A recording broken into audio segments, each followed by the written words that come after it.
اچھا، اب یہاں ایک خطرناک صورتحال پیدا ہو سکتی ہے۔ وہ کیا ہے کہ آپ نے یا جس نے طلاق دی تو خاتون نے بڑی آسانی سے وہ ٹائم گزارا اور وہ تو چلی گئی، یعنی اس نے پرواہ ہی نہیں کی، اور شوہر کو یہ خیال تھا یا جیسے بھی اس کے ذہن میں تھا یا جس طرح، اس نے بعد میں دیکھا کہ یہ تو بڑا نقصان ہے، یہ تو اس طرح اس کے جانے سے جو ہے نا یہ مسئلہ پیدا ہو رہا ہے، یہ ہو رہا ہے، فلاں ہو گیا، یہ ہو گیا فلاں، تو اس نے کہا کہ اب میں اس کو سبق سکھانے کے لیے ایک بار پھر جو ہے اس کو کیا کرتا ہوں، پھر بلاتا ہوں۔ پھر جو ہے نا اس نیت سے اگر آپ کوئی بندہ ایسا کرے تو اللہ فرماتا ہے کہ یہ آپ کے لیے جائز نہیں ہے۔ وَلَا تُمْسِكُنَّ نہیں لگا دی ہے، اب قانون سے ہٹ گئی ہے، بات نہیں پر آ گئی ہے۔ وَلَا تُمْسِكُنَّ کبھی ایسا مت کرنا، دیکھیں یہاں سے سختی کا عنصر شروع ہو رہا ہے۔ وَلَا تُمْسِكُوهُنَّ ان کو اس لیے اپنے پاس نہ رکھیں ضِرَارًا کہ کوئی ضرر پہنچانا آپ کا مقصد ہو، یعنی جو ان کے لیے ضرر، یہ ضِرَارًا کا اس لیے کہا ہے، یہ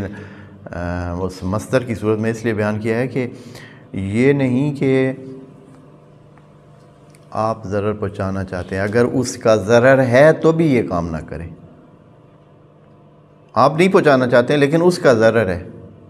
آپ کو پتہ ہے کہ اگر وہ آئے گی تو اس کا ضرر ہے، اس کو نقصان ہوگا، چاہے آپ کی نیت نہ بھی ہو اس کو نقصان ہوگا، تو پھر بھی آپ نہیں لا سکتے۔ لِتَعْتَدُوا آپ اس کو رکھنا چاہتے ہیں، لِتَعْتَدُوا یہ مسبب ہے اس ضرار کی وجہ سے لانے کا، اگر ایسا کریں گے لِتَعْتَدُوا ہو جائے گا، جب ایسے کریں گے لِتَعْتَدُوا یہ علیحدہ نہیں ہے کہ آپ لاتے تعتدوا کے لیے، نہیں، لاتے ہیں جس سے ضرر پیدا ہوتا ہے، نقصان پیدا ہوتا ہے، نقصان ہو رہا ہے، اور لِتَعْتَدُوا اس کے نتیجے میں پیدا ہوتا ہے، یعنی پھر آپ اعتداء کر رہے ہیں۔ لِتَعْتَدُوا کا آگے مفعول ذکر نہیں کیا اس لیے کہ پچھلی آیت میں لِتَعْتَدُوا کا پورا بات کیا بتا چکے ہیں۔ لِتَعْتَدُوا کیا ہے، وہ اللہ نے پچھلی 2 آیتوں میں یہ بات کہی ہے، کیا ہے؟ تِلْکَ حُدُودُ اللّہ فَلَا تَعْتَدُوهَا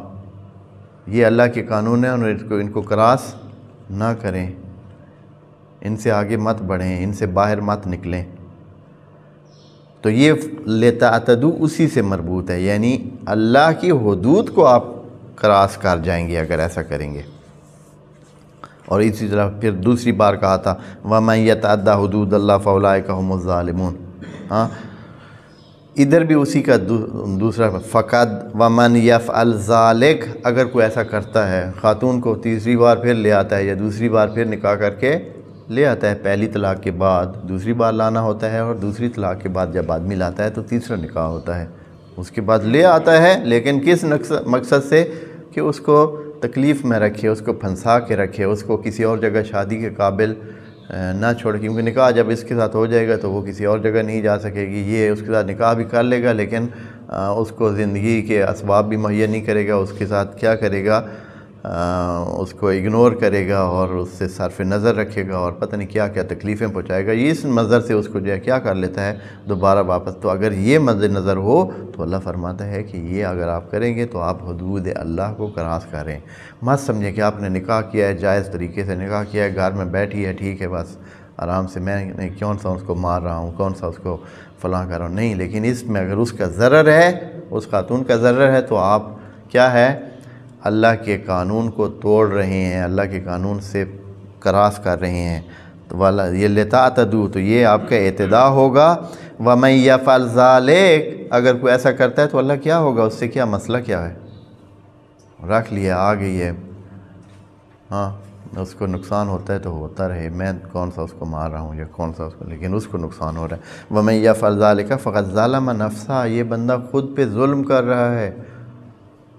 اس کو سمجھ نہیں ہے، کتنی چیزیں کتنی چیزوں سے یہ محروم ہو رہا ہے، خود کو پتہ ہی نہیں ہے۔